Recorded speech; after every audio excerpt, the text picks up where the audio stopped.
Résumé du livre Atomic Habits de James Clear. James Clear est un blogueur, auteur, photographe et entrepreneur américain. Dans son livre, il propose une manière de développer son potentiel en mettant en place de petites habitudes. Selon lui, il suffit d'opérer de microscopiques changements et de les conserver dans le temps pour obtenir de spectaculaires résultats. Dans son ouvrage, il dégage 4 lois pour construire des habitudes durables. Il illustre ses propos avec des exemples concrets et des actions faciles à mettre en place. Pour résumer ce livre, j'aborderai dans un premier temps quelques principes théoriques pour mieux comprendre notre système d'habitudes. Puis, je détaillerai les 4 lois en essayant de présenter certaines astuces partagées dans le livre. C'est parti!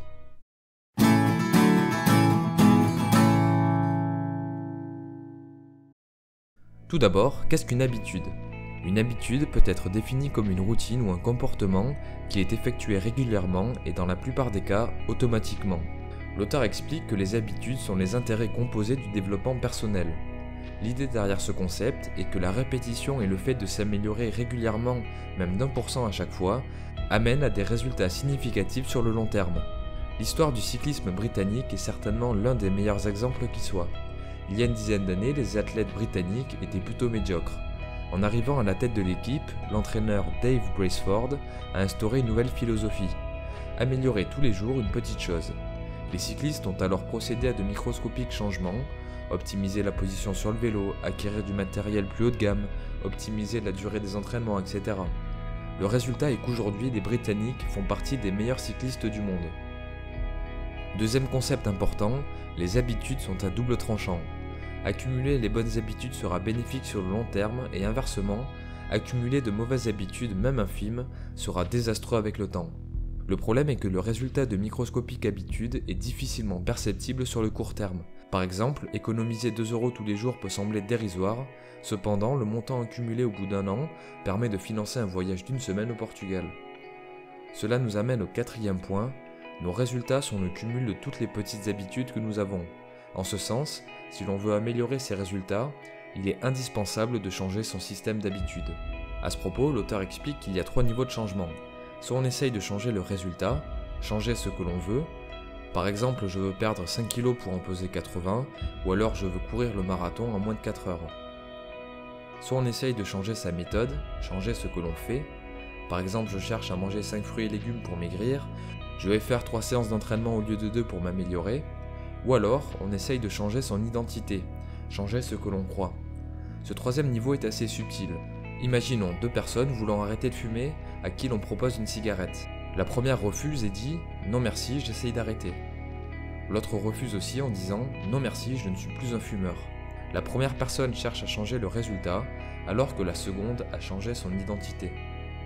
Des recherches ont montré que les personnes qui croient à un aspect particulier de leur identité sont plus aptes à agir en cohérence avec cette croyance.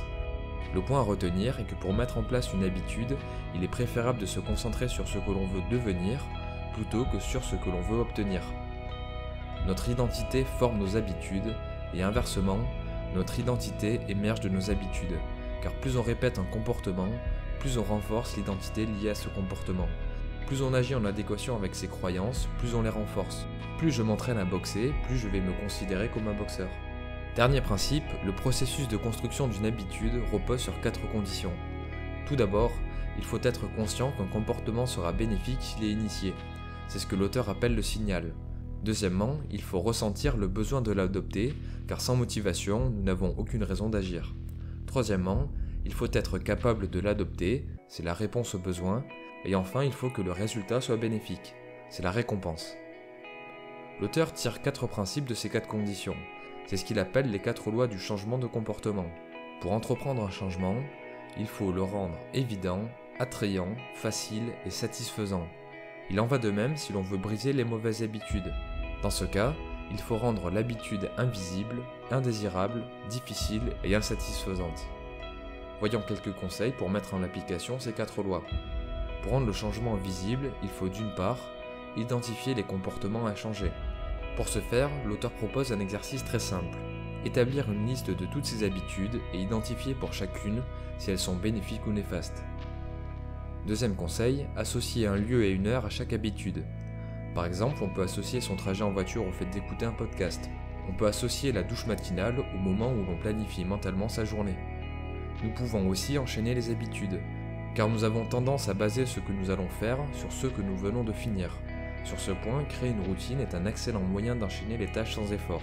Par exemple, après m'être levé, je fais mon lit, puis j'effectue 7 minutes de sport, je prends ma douche, durant laquelle je planifie mentalement ma journée, puis je déjeune. Quatrième conseil, être un architecte de son environnement, car nous sommes sensibles aux signaux visuels. Si l'on pose une boîte de chocolat en évidence sur une table, on va forcément être tenté d'en manger. Être architecte de son environnement, c'est supprimer les signaux propices aux mauvaises habitudes et rendre irrésistibles ceux propices aux bonnes habitudes. Par exemple, en remplaçant la boîte de chocolat par une corbeille de fruits. Deuxième loi, rendre le changement attrayant. Le constat de l'auteur est simple. Plus une tâche est attrayante, plus il sera facile de créer une habitude. Il faut comprendre que notre corps sécrète naturellement de la dopamine pour chaque comportement qui lui est bénéfique. La dopamine est une substance euphorisante qui nous procure un sentiment de bien-être. Pour ressentir à nouveau cette sensation, notre corps cherche à reproduire constamment les comportements qui en sécrètent. L'auteur propose une stratégie pour tirer profit de cet effet. Associer une activité plaisante qui sécrète de la dopamine à une habitude que l'on souhaite mettre en place. Il y a un super exemple dans le livre. Connecter son vélo d'appartement à son téléviseur et Netflix de manière à lancer des séries uniquement si l'on pédale. Si l'on arrête ou si l'on ne pédale pas assez vite, l'écran s'éteint. James Clear explique ensuite que pour rendre une habitude attrayante, on peut aussi simplement modifier sa perception vis-à-vis de la tâche à réaliser. Nous avons tendance à associer les habitudes difficiles à quelque chose de négatif, une privation, un effort. Or au contraire, il vaudrait mieux visualiser le positif, en cherchant par exemple à exprimer la motivation profonde qui nous pousse à agir. Au lieu de dire je dois économiser tous les mois, on peut se dire je mets de côté pour financer mon projet de voyage. Troisième loi, rendre le changement facile. Premier conseil, répéter, répéter et répéter. Ce point est capital, une action devient automatique uniquement grâce à la répétition. Deuxième conseil, pratiquer l'environnement design pour tirer profit de la loi du moindre effort. On a tendance à graviter naturellement vers l'option qui requiert le moins d'efforts. Et malheureusement, ce sont généralement les options les plus bénéfiques qui nous en demandent le plus. Il peut donc être astucieux de chercher des moyens pour réduire l'énergie à fournir pour agir. L'environnement design consiste à apprêter son environnement dans le but de diminuer l'effort nécessaire à la mise en action. Par exemple, pour prendre l'habitude de lire 30 minutes avant de dormir, on peut laisser son téléphone dans une autre pièce et poser un livre au pied du lit. Pour rendre une habitude facile, on peut aussi utiliser la règle des 2 minutes. Cela consiste à définir des tâches qui puissent être réalisées en moins de 2 minutes. Du fait qu'on doit chercher la répétition, il vaut mieux faire 10 pompes tous les jours que 100 pompes un seul jour de la semaine. Autre astuce, automatiser ces tâches pour rendre les bonnes habitudes inévitables et les mauvaises impossibles. Quelques exemples d'automatisation proposés par l'auteur. Utiliser de plus petites assiettes pour réduire les quantités, acheter un bon matelas pour mieux dormir, se faire vacciner pour éviter certaines maladies, mettre en place des virements automatiques pour économiser et investir sans y prêter attention, supprimer des jeux ou des applications sur son smartphone pour ne pas procrastiner. Continuons avec la quatrième loi, rendre le changement satisfaisant. L'une des premières pistes données par l'auteur est d'associer les habitudes à des récompenses immédiates. Par exemple, on peut associer le fait d'épargner à la satisfaction de faire des achats. Pour chaque commande passée, on peut effectuer un virement d'un même montant sur un compte épargne. Deuxième conseil, s'engager publiquement auprès d'un partenaire.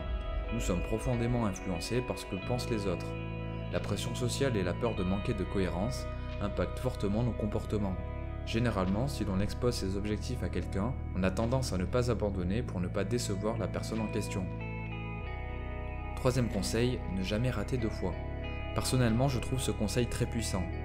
Il est extrêmement difficile de répéter une tâche constamment et de lutter contre l'envie d'abandonner.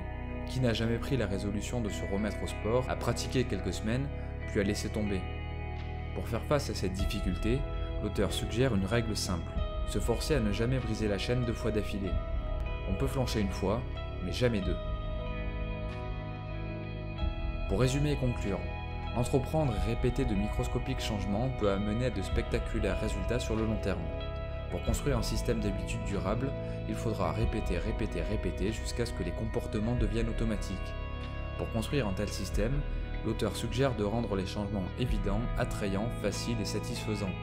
Et au contraire, il faut rendre les mauvaises habitudes invisibles, indésirables, difficiles et insatisfaisantes. Pour terminer sur une belle phrase du livre, le succès n'est pas un but à atteindre ou une ligne à franchir, mais un système à améliorer et un process à redéfinir sans fin. Voilà pour cette vidéo, j'espère qu'elle vous a plu. Si c'est le cas, je vous invite à laisser un pouce bleu ou un commentaire. Comme d'habitude, je vous suggère de vous abonner à la chaîne YouTube pour être informé lorsque de nouvelles vidéos paraîtront. C'était Mr. Fanjo, à très vite.